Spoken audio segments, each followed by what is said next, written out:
Imagina que existe una tecnología capaz de hacer algo que, hasta hace unas décadas, habría parecido completamente absurdo. No detectar una nave, no perseguirla, no dispararle un misil, sino hacer que aparezca. Según una de las teorías más controvertidas alrededor del fenómeno UAP, determinados grupos habrían experimentado con personas entrenadas en técnicas de concentración y meditación para intentar establecer contacto deliberado con objetos desconocidos. Y acá comienza la parte verdaderamente inquietante, porque, según esta narrativa, el objetivo no sería simplemente comunicarse. La idea sería utilizar a esos operadores como una especie de señuelo humano, atraer el fenómeno, esperar a que aparezca, determinar su posición. Y entonces utilizar una tecnología completamente diferente, energía electromagnética, microondas de alta potencia, pulsos o sistemas de energía dirigida. El objetivo, desestabilizar el objeto y hacerlo caer. ¿Es esto parte de un programa secreto? ¿O estamos mezclando investigaciones militares reales con una de las teorías más extraordinarias de la historia moderna? Hoy vamos a entrar en el capítulo más extraño y hermético del fenómeno UAP. Y para hacerlo, tenemos que empezar por una pregunta. ¿Por qué alguien dentro de la inteligencia estadounidense habría pensado que la mente humana podía ser una herramienta de vigilancia? Durante la Guerra Fría, Estados Unidos y la Unión Soviética estaban dispuestos a explorar prácticamente cualquier posibilidad que pudiera ofrecer una ventaja estratégica. Y algunas de esas investigaciones hoy parecen sacadas de una película. Entre ellas estuvo el llamado Remote Viewing o visión remota. La idea era extraordinaria. Entrenar a una persona para intentar describir un lugar, objeto o situación distante sin encontrarse físicamente allí. No estamos hablando de una leyenda de Internet. La propia CIA reconoce que Estados Unidos investigó este fenómeno desde comienzos de los años 70. La investigación pasó posteriormente por organismos de inteligencia y terminó asociándose con el programa conocido como Stargate. Existen documentos desclasificados que muestran sesiones de remote viewing realizadas para obtener información relacionada incluso con situaciones de interés militar. Pero hay una parte fundamental que suele perderse cuando estos documentos aparecen en redes sociales. Que el gobierno haya investigado algo no significa que haya demostrado que funcionara. De hecho, la evaluación posterior concluyó que los resultados eran demasiado inconsistentes y poco fiables para convertir el fenómeno en una herramienta útil de inteligencia. Y sin embargo, la investigación existió. Y ese hecho abre una puerta fascinante. Porque si durante la Guerra Fría determinados organismos estaban dispuestos a estudiar la posibilidad de obtener información utilizando la mente, ¿qué ocurriría si alguien planteara una hipótesis todavía más extrema? ¿Y si la conciencia no solamente pudiera percibir algo, y si pudiera interactuar con ello? Aquí entramos en un territorio mucho más polémico. Diversos investigadores y grupos civiles han defendido durante décadas la idea de que la conciencia humana podría utilizarse para establecer contacto con fenómenos que ellos interpretan como no humanos. Uno de los nombres más conocidos dentro de esta corriente es el del Dr. Steven Greer, asociado con los llamados protocolos CE5 o Close Encounters of the Fifth Kind. La propuesta es sencilla de explicar: meditación, concentración, visualización, intención y búsqueda deliberada de contacto. La teoría sostiene que el operador no espera simplemente a que un objeto aparezca, lo intenta convocar.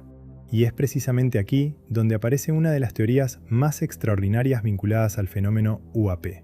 Según algunas versiones, ciertos grupos dentro del aparato de seguridad estadounidense habrían estudiado si las técnicas de conciencia podían utilizarse para provocar o anticipar manifestaciones.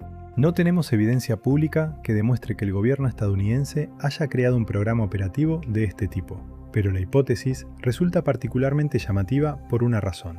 Estados Unidos sí investigó oficialmente fenómenos relacionados con la percepción humana anómala. Eso es un hecho histórico. Lo que no sabemos es hasta dónde pudieron llegar otras investigaciones que no hayan sido desclasificadas. Y ahí es donde la historia se vuelve mucho más oscura. Imaginemos por un momento que esta teoría fuera correcta. Un grupo de personas especialmente entrenadas entra en una sala. No hay radar, no hay avión, no hay misil. Solamente operadores concentrados siguiendo un protocolo. El objetivo sería generar una condición mental determinada y entonces esperar. Según esta narrativa, cuando una anomalía aparece, los sensores convencionales podrían intentar localizarla. La aparición del fenómeno se convierte entonces en algo mucho más valioso que un simple avistamiento. Se convierte en una oportunidad de intercepción, porque si sabes dónde está, puedes intentar apuntarle. Y aquí aparece la segunda mitad de esta teoría, la tecnología.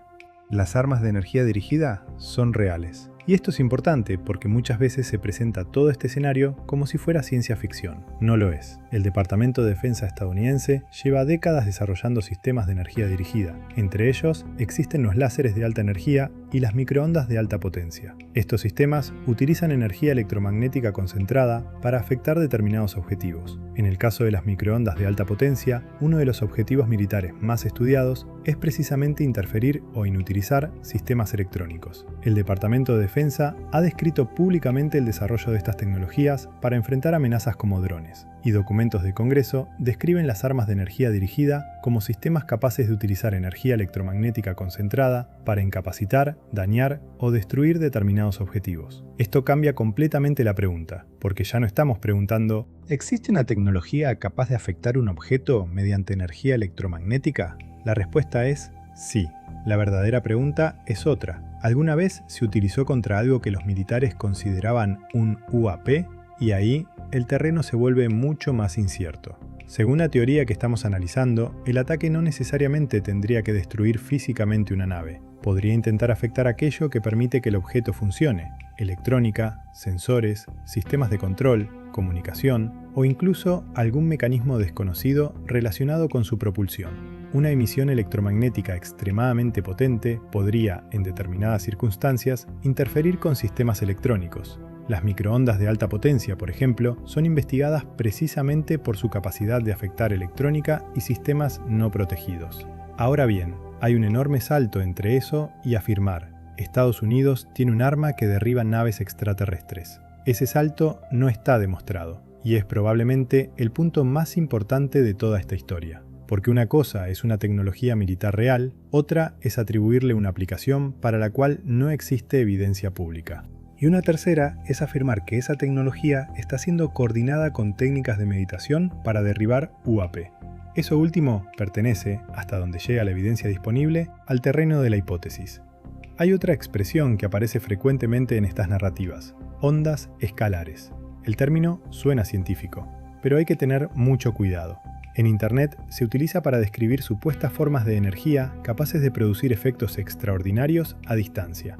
Sin embargo, la utilización de ondas escalares en este contexto no corresponde a una tecnología militar estadounidense públicamente demostrada capaz de derribar UAP. Por eso, si encontramos un supuesto documento o testimonio que afirma que las fuerzas estadounidenses utilizan armas escalares contra naves desconocidas, hay que preguntarnos inmediatamente: ¿quién lo afirma? ¿Qué documento lo demuestra? ¿Existe una prueba independiente? ¿O estamos ante una interpretación que se fue construyendo con el tiempo? Porque el secreto militar puede explicar la falta de información, pero también puede convertirse en una excusa perfecta para cualquier afirmación que no tenga pruebas. Y acá llegamos a la pregunta que hace que toda esta teoría sea tan perturbadora. Durante décadas, una de las características más extrañas asociadas a algunos relatos UAP ha sido la supuesta relación entre estos fenómenos y los sistemas electromagnéticos. Aviones, radar, instrumentación, comunicaciones y, en algunos relatos, incluso efectos sobre sistemas eléctricos. Si realmente existiera una interacción entre el fenómeno y el electromagnetismo, entonces una tecnología diseñada para generar enormes cantidades de energía electromagnética podría convertirse en algo más que un arma. Podría convertirse en una herramienta de experimentación. Primero detectás, después intentás provocar una respuesta, luego observás y finalmente intentás interferir. Ese sería el ciclo: contactar, localizar, interferir, derribar. Y si un objeto realmente fuera recuperado después de ese proceso, el siguiente paso sería todavía más importante: averiguar cómo funciona. Pero hay algo que no podemos ignorar. El organismo estadounidense encargado de estudiar históricamente estas afirmaciones, AARO, concluyó en su informe histórico que no había encontrado evidencia empírica que demostrara que Estados Unidos hubiera recuperado y realizado ingeniería inversa de tecnología extraterrestre. También señaló que no había encontrado evidencia de tecnología de origen extraterrestre entre las investigaciones gubernamentales revisadas. Eso significa que, hasta ahora, la cadena completa no está demostrada. No tenemos una prueba pública de que alguien haya utilizado utilizado meditación para convocar una nave. No tenemos una prueba pública de que una unidad militar haya esperado esa aparición para dispararle energía dirigida. Y tampoco tenemos una prueba pública de que un UAP haya sido derribado mediante un arma electromagnética. Pero sí tenemos piezas reales que hacen que la historia resulte extraordinariamente interesante. Tenemos programas secretos históricos de investigación psíquica, tenemos documentos desclasificados sobre remote viewing, tenemos tecnologías militares reales de energía dirigida, tenemos sistemas capaces de generar pulsos electromagnéticos y microondas de alta potencia, y tenemos décadas de informes sobre objetos que todavía no han podido ser identificados. Lo que no tenemos es la pieza que conecta todas esas cosas, y quizá esa sea precisamente la razón por la que esta teoría resulta tan fascinante, porque no necesita que absolutamente todo sea falso, necesita solamente que exista una parte de la historia que todavía no conocemos. Tal vez nunca hubo un programa para convocar UAP mediante la conciencia. Tal vez los experimentos de percepción remota nunca tuvieron ninguna relación con el fenómeno. Tal vez las armas de energía dirigida solamente fueron desarrolladas para enfrentar drones y misiles. O, tal vez, estamos viendo fragmentos de investigaciones completamente diferentes que durante décadas permanecieron separados, y alguien está intentando unirlos. La pregunta definitiva sería entonces, si algún día apareciera evidencia de que una inteligencia militar descubrió cómo atraer un UAP y además desarrolló una forma de derribarlo, ¿qué sería más importante? ¿La nave o descubrir que alguien ya sabía cómo hacer que apareciera? Porque si esa última posibilidad fuera cierta, el misterio de los UAP cambiaría para siempre. ¿Vos qué pensás? ¿Estamos frente a una teoría construida a partir de hechos reales? ¿O podría existir realmente un programa secreto que combine conciencia, electromagnetismo y tecnología de intercepción? Suscríbete a Ecos del Faro, porque en este canal vamos a seguir separando los documentos reales de las historias que todavía esperan una respuesta.